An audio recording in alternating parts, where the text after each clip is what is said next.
Shirts and ties are out, and pants, slacks, trousers, whatever you prefer to call them, are in. And also, you can now speak to disfellowshipped ones. Only to say hi, and only at the Kingdom Hall. All of that coming up today on the Jexit podcast.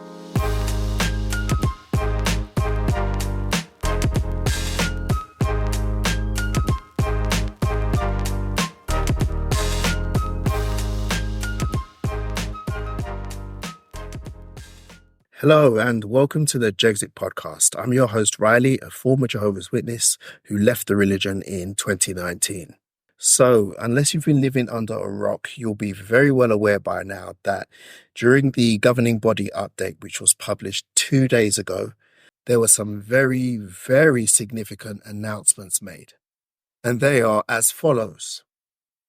Number 1, Jehovah's Witness men are no longer required to wear a tie and a suit jacket while at the meetings unless they are on the platform. Number 2, Jehovah's Witness women may choose to wear slacks, trousers, pants, whichever is your preferred term, on the ministry and at the Kingdom Hall unless they are on the platform. Number 3, it is now permitted to speak to disfellowshipped ones, to invite them to the Kingdom Hall, and to say a greeting to them while at the Kingdom Hall.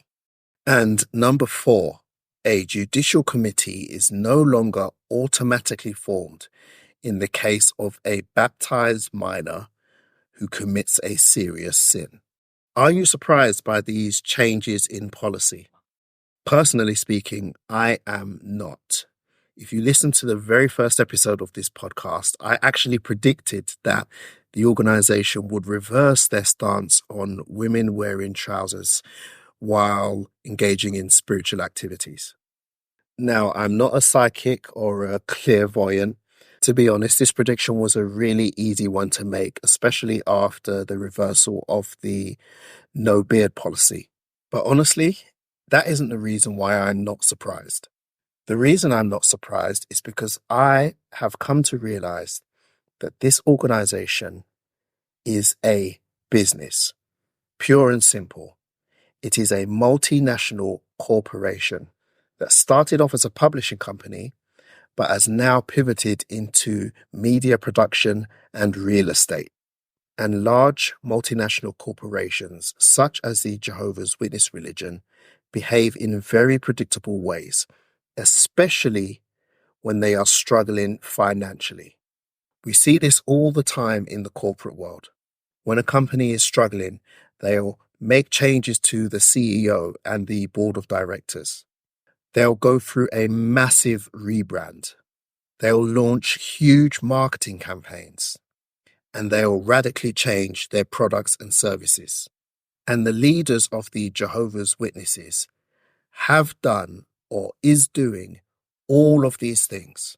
Now, you might not be aware why the organization is struggling financially. Well, it's for a number of reasons. Since its inception, this religion has primarily been funded by the voluntary donations of its members. But over the past 5 or so years, the religion has been shrinking. So fewer members means fewer donations. Also, for well over a decade now, the religion has been paying millions and millions of dollars in legal fees and fines as the result of court cases relating to child sexual abuse. This has led to the mass selling off of Kingdom Halls and other real estate holdings in order to cover these costs. And then we have the more recent instance of the court case against the government of Norway. Now, I'll try to explain this as succinctly as I can, but that's not going to be very easy because it is quite a complex case. So, the Norwegian government provides subsidies to registered religious organizations in the country. So, if you're legally recognized by the Norwegian government as a religion, the government provides you a sum of money on an annual basis for you to conduct your religious activities. And I think, and someone might want to correct me on this, I think the amount of money that the religion receives is proportionate to its size. Now, the Jehovah's Witnesses in Norway lost their legal recognition. The organization appealed this decision and their appeal was rejected. So they lost the case.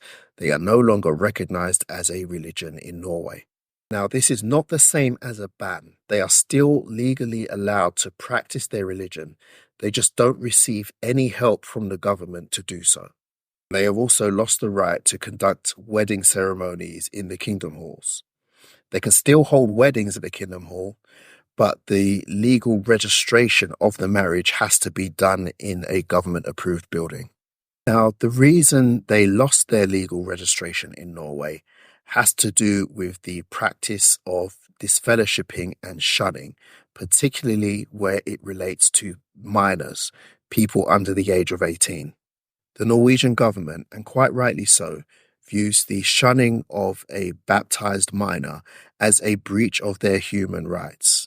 So the government in Norway said to the witnesses, if you're going to treat minors this way as part of your religion, then you will receive no financial help from us.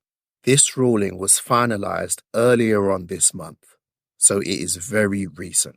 And now, all of a sudden, the governing body has said that if you're a baptized minor and you commit a serious sin, you no longer automatically face a judicial committee. I wonder why. They've tried to spin it as being a loving provision from Jehovah, more in alignment of Jehovah's stance of wanting to lead sinners to repentance. But it is so transparent that this is a financial decision. The governing body is worried that other governments will follow Norway's lead and it will hit them where it hurts, right in their pockets. Now, this landmark ruling by the Norwegian government was only made possible by the diligent and tireless work of XJWs and XJW activists in Norway. And I just want to take some time to pay tribute to their efforts and thank them sincerely for everything they have done and are doing. Now, if you haven't listened to episode 1 of this podcast, please go and listen to it. But if you have, you'll remember that the topic of that episode was whether or not the governing body members are true believers of their religion or whether they're just con men running a scam. I used to believe that probably most of them were true believers. I no longer think that. And the biggest reason I've changed my mind on that question is because of these new changes that they are ushering in. It's very clear that these changes are designed to placate the members because they are hemorrhaging members year on year on year. The religion is not growing, at least not in the Western world, and people are leaving it in droves. So their strategy with these changes are to make it as easy as possible to remain a Jehovah's Witness, to stem the tide of outflowing members. Historically, this religion has grown from its evangelizing work, going door to door, preaching publicly, recruiting new members. That has not worked since around the time of COVID. COVID dealt a massive blow to that work because of all the lockdowns, social distancing, etc. And the religion has not recovered. The governing body all but put an end to the preaching work when they cancelled the requirement to submit service time. So the preaching work is basically on life support. It's almost dead. So not only is the religion not growing, it's actually declining from all the people who are leaving.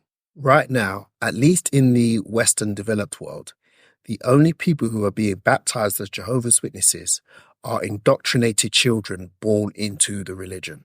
And independent studies have shown that 2 out of 3 of them do not remain in the religion past childhood. So the JW leadership is now focused on retention. They're trying to keep as many people in the religion as humanly possible by making it easier and easier to stay, by removing the reasons for which people leave. Now, if the governing body members truly believed that this was the one true religion, backed by Jehovah God, they wouldn't be doing this. They would leave it in Jehovah's hands and trust that he will turn the little one into 1,000 and the small one into a mighty nation. They would not be so willing to relax or completely reverse their principles in order to hold on to people. This is what every other religion does, and this is what the Jehovah's Witness religion has criticized other religions for doing over the years. But as I said, this is ultimately a business, and this is what businesses do. There is no principle, idea, or policy that is worth sticking to if it threatens your bottom line. That being the case, I genuinely believe that there is no rule that Jehovah's Witnesses currently have that is safe from being reversed, relaxed, or outright cancelled. And when I say no rule, I mean no rule. Sex before marriage, homosexuality, grounds for divorce. It would not surprise me if we see changes or reversals or a relaxing of even these core rules in the not too distant future. But you may be thinking to yourself, but if they do change those core rules, how will they justify it scripturally? Well, my answer to that question is, they don't have to, and they probably wouldn't even try. If you look at the specific wording of the recent changes, they've said, the governing body has decided. The governing body has decided. There was no mention of any scriptures or scriptural principles that they used to back up the changes they were making. It was just a decision by the governing body. But at the end, they say words to the effect of, what a loving provision from Jehovah. So they're basically just using Jehovah's name as a stamp on the decision that they have made as imperfect men. And I am certain that this will not be the last time. I suspect that this is just the beginning of a whole raft of changes that we are soon going to see, because the organization is desperate. In my humble opinion, what we are seeing is the Jehovah's Witness religion gradually aligning itself more with mainstream Christianity. I think that one of the reasons why mainstream Christianity has been around for so long is because of its tendency to be progressive and its reluctance to enforce some of the stricter rules found in the Bible. I think the JW leadership have learned a lesson from that. So out of a sense of self-preservation, they are adopting a similar stance. So those of you who have been looking forward to the absolute downfall of this religion, I wouldn't celebrate too soon if I were you. Because if this strategy works, and if 5, 10, 20 years down the line, the JW religion is indistinguishable from any other church in Christianity, there's no telling how long they can exist for. Now, as much as this harmful, damaging, dangerous and disgusting cult has hurt myself and millions of people around the world, I don't go to bed and pray to science for its downfall. I'm not an anti-theist and I'm not anti-religion. I'm anti-harm and anti-abuse. So if the JW religion morphs into a form of religion that is much more relaxed and less strict, personally, I think that's a good thing. As much as these changes are an absolute insult and a slap in the face to those of us who have suffered under the old way things were done, I am actually glad that current Jehovah's Witnesses and new Jehovah's Witnesses going forward won't have to suffer in the same way. I firmly believe in freedom of religion and that people have the right to believe and think whatever they want, regardless of how erroneous or ridiculous it may be. I just don't want them to be abused or taken advantage of while they do that. And on that point, I'd like to know what you think. Do you think these changes are a good thing or a bad thing? Please let me know in the comments below. And that's it for this very brief episode of the Jexit podcast.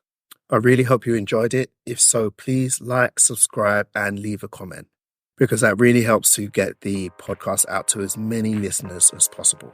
Thanks again for tuning in. Until next time, this has been the Jexit podcast. Have a great week.